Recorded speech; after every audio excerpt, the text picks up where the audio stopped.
Good morning. How we doing? Who's got some energy for us this morning?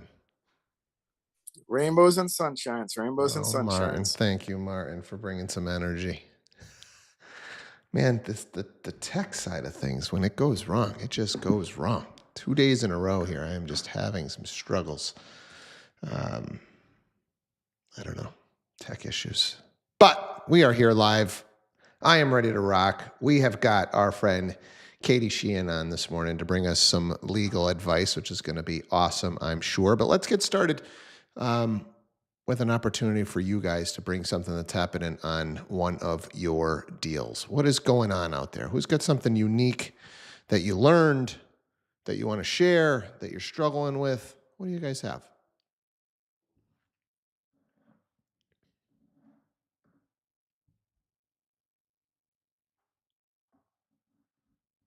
I love the participation this morning. Everybody else is coming with the energy. I love it. Stephen, what do you got? So I have a mobile home buyer who is not from this country, has a passport only, no social security number, no bank accounts in the US, and came over here apparently with a boatload of cash, wants to buy this mobile home, and we're trying to figure out how to convert that to a cashier's check because obviously banks don't want to convert it unless she has an account. So we're hoping that the seller's attorney is willing to accept US dollars because it's a pretty large sum and kind of going to make or break this deal. Are you saying you're hoping that they're just going to actually take cash? Correct. Yeah. Has anybody done Because something? it's like, yeah, let me just sorry. put some feelers out. Has anybody on the call done something like that? Been able to just do straight cash, or is there some other? I've never done that. Is there some other way to convert that where you don't have to? Because I feel like if you're going to put that into a bank account, right? I don't even know that you could deposit that much because it's going to trigger. I think it's like over $10,000. They got to report. It's going to be a trigger. So yeah, who's got a solution for this? I don't have a solution, but I had somebody try before, and every attorney I know, and Kate can let you know, said, hell to the no. Are you walking in with $45, $50, $60,000 into my office? Yeah, we don't want to take the giant suitcase full of cash. I have had a couple people try where they say that, but like you just said, Steve, it's such a red flag. Even to put the money into a bank is a red flag. And to be on a passport in America right now is a red flag. So I'm just going to throw that out there. I'd be very careful. Anybody have any other ideas here on what that client can do? Do they have a foreign bank account?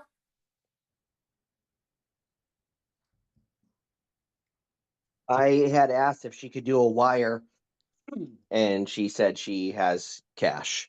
And I've actually myself, I bought 2 lots of land in Ware, Mass, about a decade ago, and I had 40 grand cash, and I brought it to my attorney, and it wasn't an issue. And I've asked my personal attorney, and they're like, yeah, I mean, it's unorthodox, but it's like buying a car. You can buy a car cash. I bought my last car cash. I went to the bank, I said, the guy wants cash. Of course, they asked me, why are you taking out, so many thousands of dollars out of your bank account? And I told them I'm buying this car, and it wasn't an issue. And obviously there's a bill of sale with it. So yeah, I'm sure that you can do it buyer to seller where they do it off to the side. I just don't know an attorney that's going to do it right now.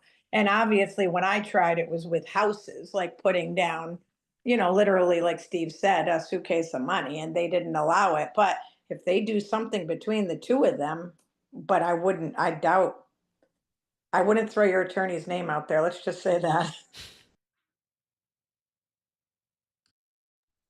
I see a couple of other hands. Look at Mr. Sharon Srivatsa coming in from social. So Sharon puts in the chat here. Let me just share this up on the screen. I've done this in the past. If they set up a U.S. corp, it can be a general partnership. As an LLC takes time. The partnership can set up a bank account and an EIN in one day, and then wire into the general account. The GP funds the deal. So that's the general partnership. So he said that's how we did it. So Steve, I don't know if you want to just jot down. I can share that one more time, as I know it goes away quick on the screen, but maybe screenshot that and test out that approach. Appreciate you, Sharon. So With anybody that else? approach, you just Go with ahead. that one approach, just make sure you remember that with the LLCs now, they're going to have to, it's not just a shell LLC or a corp. They're going to have to require, like, send in all the applications per year for their taxes to show where the money is going and coming from. So at some point, they're going to have to account for where these funds came from, even if you do open an LLC to do the purchase. All right, so we got what a day to have our attorney on, Mr. Sharon on. This is, it's an interesting one here. So I see a couple other hands. Has somebody else done something? Martin, your hand is up. Do you want to chime in? Yeah, because with a mobile home, you really don't need an attorney. So like Chris said, if they do want to do a side deal, that's going to be, I think, the only way they can do it, because it's just a bill of sale. There's nothing else involved with a mobile home. Right. So basically, if the seller is willing to just take the cash, Kate, do you see any issues with that? If the seller is just willing to take the cash? No, because Martin's right. It's essentially just like buying a car. You're going to get the same documentation. It's a bill of sale. It's not going to be, a deed that runs through the title. There's nothing recordable for it. So if you take the attorneys out of the equation and you just have, one neighbor buys their neighbor's mobile home, they can do that for cash out of pocket, no problem. I do have one more question though, is she going to get park approval? Because most parks, I was just gonna say that, Martin. because if they don't have anything, it's like how's that other person get the park approval to buy the mobile home? Because that's part of it as well. You're talking about where a lot of these parks have the application that you got to fill out? Correct. Yes. And They all do, Steve. Like Camden Right. Village, I'm selling one in there right now. You have to make a minimum of $2,500 a month for them to even approve you. So, and you have to show it. Yeah, but you have know to what show I'm it saying? if you're paying cash because of what? Absolutely. Yep. The HOA Yep. fees? Yep. Yep. Will they And take it's not- And you need will they need a take minimum cash credit plus score. well, he doesn't have cash reserves in a bank account, or she. Huh. That's interesting as well. So I guess we'd have to talk to the park and see, hey, here's my situation, right? I've got a cash buyer. They're not gonna be able to show, the income for the HOA stuff, but we've got a very strong cash buyer. Maybe even, I don't know if could the bank take some upfront funds? Hey, and I'll even fund the first year of HOA fees upfront or something. Get creative with the park. In this case, due to the funny situation, Steve Henn did go through park approval first, and the client was accepted into the park. I think another thing on this was the seller's not sure about just taking cash for purposes of it being sourced and then not being able to put it into a bank account for whatever they need to utilize the money from for in the future, right? They can't just walk in with like the $100,000 with it. They don't want to be the ones questioned on where this money came from, basically. So just a couple extra hoops that we're jumping through on this one. Well, Kate, if this seller was your client, and what would the concern be? Because I've got a bill of sale. That's where this cash came from that I'm about to deposit into my account, right? If it were me, I would honestly, and probably wouldn't be the popular answer, I would advise the seller that if they want to take this out of the attorney's hands and they want to handle it themselves, that they can take the cash, and with that bill of sale, they'll have reason enough to show why they have this influx of cash that just came in and why they made this massive deposit into their bank account. They don't need to shove it under their mattress and, only buy televisions and things that are under the tax rate for it. But if they still wanted to use an attorney, I personally wouldn't accept it. I would want to verify those funds because I don't want to be a part and party to anything outside that I can't explain. And if I can't explain that these funds were certified funds from a bank or through a wire transfer from a bank, I don't want to be the one who has to say, like, I checked these numbers individually and I made sure that each number that was listed, it's not forged money, it's all correct. I don't want that responsibility on my end. So that, I mean, it's not the answer anybody wants to hear, but I want to know where the money came from, and I want to know that it's sourced and sent legitimately. But if you've got a motivated seller who's like, no, I trust this, I believe it, and they want to buy it, then that's fine. But then the onus is on them if it comes back and it's forged or it's fraudulent in any way.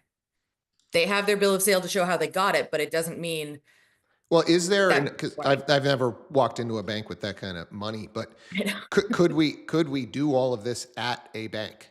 Can a bank verify on the spot the funds? Right? So we go there, hey, these are the funds that are being proposed. Can you verify that these funds are good? Yep, funds are good. This is not counterfeit money. We're good, you know, could we do something like that? I think you would definitely have to know what bank you're going to. You would have to set up the appointment with the bank. And I honestly don't know if they have a quick way of verifying all of the numbers. Like, I know they have those money counters, they can like stack it in and it just pulls it through. I don't know if that scans the numbers that are on the actual bills, like each dollar bill, $5 bill, $20 bill. I don't know if it scans it at the same time to confirm that it isn't coming back as a duplicate or forged or something like that. So I think you would need to really reach out to the bank first and find out if they have the capability of doing that. I would certainly want to close it at the seller's bank because they're going to give their client the most protection and help them in the best way they can. You don't want to just pick a random bank, but that would be, I mean, you could set it up, and if the bank is willing to verify each of those bills, then you're good. You've got everything you need. You've got a bill of sale, and as long as the, association or the board has approved it that they can come in, I don't see a problem with that. Yeah, Chris just put in the chat, are we going to be able to take the funds in for commissions? I think what would have to happen is those funds would have to get verified. They'd have to get put in that, I guess, into the seller's account, and then we'd have to get a check from the seller. So now we've got a check. Yeah. Yeah. That's how you would have to do it. So this is actually another interesting part. I'm glad Chris asked that because buyers paying commission on this deal as well. So funds would come directly from buyer to the broker. So another point to that. I So guess then the way buyer is going to be paying Steve, and then Steve, you're going to have to make sure that you can certify those funds and make sure that they aren't fraudulent or anything like that. So maybe you want to give your bank a call and make sure that it's something that they can check in advance. or we restructure so that the purchase includes the commission, right? So the buyer, if we're buying this for 50,000. But if you're not using an attorney, you're not going to have all that documentation with the CD and all of that. It's just, you know what I mean? It's just going to be out of hand. So you can restructure it if you want and have all of those agreements lined up in place so that once that lump sum comes in, the seller has to disperse it to whoever, but the buyer is going to be you could get, Stephen could get his commission in advance, because if it's just cash, there's no fiduciary holding the funds. I'm not an escrow agent, so I'm not holding those funds and then dispersing them per the purchase and sale. It doesn't, Right. If you're going outside of the attorneys, it would just be handled that way. Seller specifically asked to reduce the amount that they were getting so that the buyer could pay commission. Like, this one gets really good. Okay. I can chime in on how we work that out. So she can go to the U.S. Post Office and get a check, but they have like a cap on cash to money order. So she can convert that small amount that is she's going to pay for us and our Rovi admin fee. She can convert the cash for us. So she's going to make that out to Real Broker Mass LLC. So we're good on our end. It's just getting that dollar amount. And I structured it because she didn't want to use the attorney and pay an attorney because we don't have to on a mobile home. So she wanted to know exactly down to the penny what she would need to come up with. And I'm like, listen, like, I'm not an attorney. Usually, they'll do that for us. So the way I worked the offer is I put in the offer price and also that the seller was going to pay any notary fees, title fees, all that. So it's just one flat. This is what we're giving you and we're done.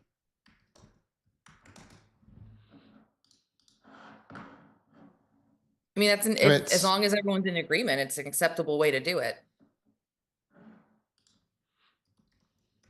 so What is the cap that the post office gives, by the way?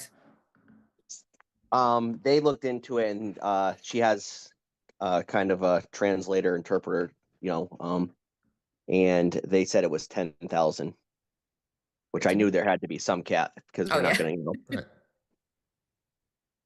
And Brett had just put in the chat here that he was in a situation where he had to be from his business depositing a lot of cash, and he wouldn't know until he was notified by mail if the funds were good. So I don't know, but maybe in a special case there is something that they could do, or maybe some banks can do it. So maybe just Brett's bank couldn't do it. So Steve, at this point, we've got the commissions squared away, but the seller is not willing to just take the pile of cash. Is that where we're at? we are waiting to verify that. The listing agent said, let me ask if the seller will accept that cash, or the attorney will. So they're supposed to get back to me this morning. What's So the total purchase price? 97,250. I wonder how many flags it would raise if you went to 9 different post offices to get checks for $10,000 from each. They'll flag that as Yep. exactly. They'll Not know. to say I've ever done this before, but there's a couple ways you can go around this. So Walmart also you can get money orders in a lot of convenience stores. So if it's only 96 grand, they'll probably take them 2 or 3 days and they could convert all that into checks. If the seller takes the cash to the bank, they're going to do a CTR on them, which is suspicious. I forgot what the CTR stands for, but they're going to need their license. They will not verify the cash. Like whoever said, it will be done. They'll tell you after the fact, because what the bank is going to do is they're going to stamp it and say that cash came from you. So if any of that is at all false money, that's when you're going to know. Just saying. Yep. And Steve, if push comes to shove, I do know the president of a local credit union. I served on the board for a little bit over there. That I'm happy to reach out, explain the situation, and see what they might be willing to do.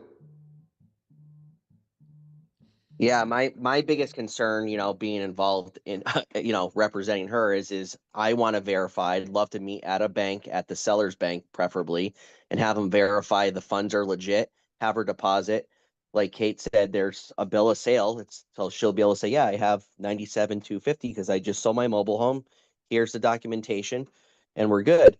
But I'm worried, what if those are counterfeit bills? That would be, something I don't want to be tied to. And that's kind of my concern as a agent, is making sure that my client is, who's to say she didn't receive these funds before she came to the country thinking they're legit and they're not. I don't know the story. It's kind of like staying in my lane. I'm not a cop anymore. I'm trying to stay out of that police mode. It's not my business, what her business is, other than to try to help her purchase this. And so I didn't really, grill her, or interrogate her on how she got this money. Because I quite frankly think it's really none of my business, but it's definitely unique. I would also not, obviously we don't want to put any more, onus on the buyer, but just for your own protection, that same, rundown to check and see if the banks can check and scan those documents, see if she can get that done in advance. Maybe, use Steve's connection at the credit union and see if they can scan those documents ahead of time before you even get to the closing, so they can confirm. And then maybe write something in an addendum saying, funds are being certified, if we know it's going to be 30 days. So to close within 30 days once notification comes in. That way, the funds are good. And then you can bring some type of confirmation to your seller and say, hey, we ran these checks through a bank, the bills, we ran all these dollar bills through a bank, and they're checking those numbers and the serial numbers, and they're confirming for us. So it's something else, just another bargaining chip you can bring, but peace of mind to you for your commission as well. Nicole, I see your hand up. Yeah, so besides them checking to see if the bills are fraudulent, the CTR and all the stuff that the banks are going to fill out are to check for money laundering, and I don't know how long that takes.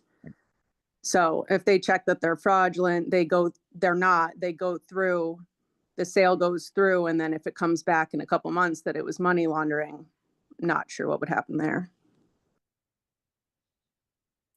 Brett, I don't know if you're in a position to chat. Do you remember how long it would typically take before you'd be notified? Probably like 2 weeks, and that was through like that was Bank of America. Okay. How long ago was that, Brett? 4 years ago. Yeah. Just wondering if maybe with some technology, those types of things have gotten I mean, sped up a little. those scanners, they put them in the counters, they put them in there. You know, they'll detect a couple bills, but it's not guaranteed. They don't put all the faith in the tellers there. So. Well, Steve, I guess at this point, let's see what the other side comes back with, and then our job on the buy side is what kind of assurance can we give to these sellers to make sure that they feel comfortable accepting these funds. So, if they're not willing to do the deal, reach out to me. I can definitely reach out to the president of the local credit union, see if he's got any solutions, and could give a timeline that we could accomplish this by. Yeah, and shout out to Jay Hayes for giving me this lead. He put it in the chat and I snagged it. So this is my. I love it. Well, I appreciate you guys bringing this stuff to the call, right? This is the juice that we are looking for. And everybody got to chime in on this and drop some knowledge. So that was pretty cool. We've got 7 left. Kate, I don't know what you had on the docket. Is it something that you can do in 7 minutes or? Absolutely. All right. What do you got? So I was actually going to bring back our tale of woe from last week, where I had a title issue that ended up in land court, and then we ended up having to terminate the deal. So the saga continues with that one. But specifically within that, I wanted to talk about termination. So in my scenario, I don't know if any of you remember, I'll do a quick rehash of it from last week. We had a seller who was selling a property that was in a trust, and the original trustee was incapacitated, and the successor trustee was able to sign their appointment, but the trustee who was leaving, the original trustee, could not sign their resignation because they lacked capacity. With that being said, the property was already in land court, which means land court needs to approve the resignation of that original trustee, and they just take their time. There's no way to push them any faster than they're going to go. So we have everything going forward, waiting on everything to go. Kind of got contentious between the buyers and sellers, and so the buyers decided they wanted to terminate. So we sent in our termination, and that is where I left you guys last week. And we had talked a little bit about capacity and trusts. So we actually had the seller reject the termination, which we were very surprised about, because they had told us that if we didn't do what they wanted, they were just going to pull it and put it back on the market for spring, and it was going to be great. They were going to make more money. How dare we ask them for anything? So they refused and denied our termination, and they said they wanted to enact their right of 30 days within the purchase and sale. So how many of you know that in the Massachusetts MAR form for the purchase and sale, there is an automatic 30-day extension to cure title? Anyone? I'm sure some people have run into it before. A lot of people aren't aware that that is a thing. It basically gives the sellers an automatic 30-day extension to get everything in the ball rolling, clear any title issues that come up, make sure the property is now insurable through title insurance. And within that 30 days, the only reason they can be removed and not get that 30-day grant is if the buyers are going to be put under undue hardship. So if within those 30 days and that automatic extension is going to be if their commitment expires, or if their rate lock expires, or the terms are going to be changed materially and adversely within those 30 days, in which case the day before that expiration, so the day before the rate lock expires or the day before an extension expires, parties need to have agreed, are we going to move forward, and what are we going to move forward with? Are we getting a credit? Are the buyers just accepting that they're going to pay these fees? That's what we're looking at there. So they enacted their 30-day right, said they wanted to extend. Now, this one was tough because we were already closing early. Our buyers were motivated. They had, they're ready to go. They had their mortgage commitment. They wanted to close about 2 weeks prior to the original date within the purchase and sale. So when the termination went over, by the original, moved up closing date, we had met the 30 days and we were fine. But by the actual date that was in the purchase and sale agreement that we had signed off on, they still have another week and a half. And now they've found another house. They want to go buy this place. They're shocked that the seller didn't want to sign the termination. And now they can't go under contract because if they end up getting their title, you know, if land court says the title is good, now they're on the hook for 2 houses. So I'm not willing to let them move forward and get involved in another house until I have a termination from the seller. So I had to reach out to the seller's attorney and I had to draft one of those really long legal letters that I hate doing, explaining why this is now materially and adversely affecting my client. Show anything from the rate lock. I had to get information from the lender on their letterhead saying that the rate lock had expired. They were either going to release the rate or what the cost was. We had to show all the reasons that it now materially and adversely affects our borrower. Get those sent over. And then from there, now the seller has reviewed it. The seller attorney is like, no, I see what you're saying. I get it. You know, I'll talk to my client.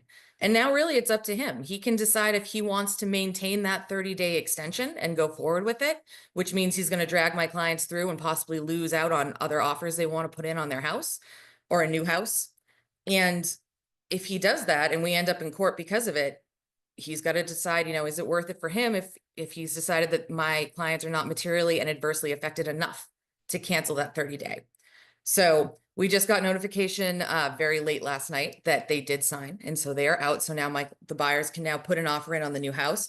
But that's the type of thing that you need to be aware of. If you're going to be putting in an extension for a title, better be sure that those sellers, they're going to know what that closing date was and when that 30-day ends. And so if you send over a termination, in this instance, we thought he was going to terminate anyway because he told us he was going to terminate the deal. So we had no reason to know, but always know what your dates are, because if we run into this, now we're going to have to prove that there's, you know, materially and adversely affecting our clients in order to get them out of the deal. And we don't want to lock anyone down. And when you send a termination and it gets, you know, they say no to it, it usually means it's going to get a little contentious. There's a So I lot did have a there. lot Yeah, more. there's a lot there. I There's have a lot more to go into about like terminations in general and contingencies, but we'll save that for another day and we'll just kind of touch on that horrible tale of woe from my clients. That's awesome stuff, though. That's great to know. Thanks, Kate. Yeah, absolutely. Yeah, I think And we Kate. can, like I say, we can talk next week more about, you know, other ways that you can terminate out of the purchase and sale and ways that you can get around those. We'll look at all those like contingencies and things like that. We can do that next week.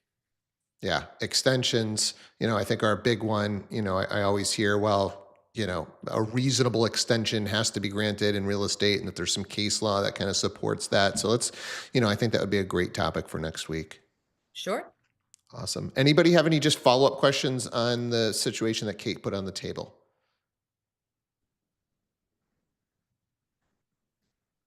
Cool. All right. See, I'm just that good a teacher. Yeah, yeah. I'm sure they know everything.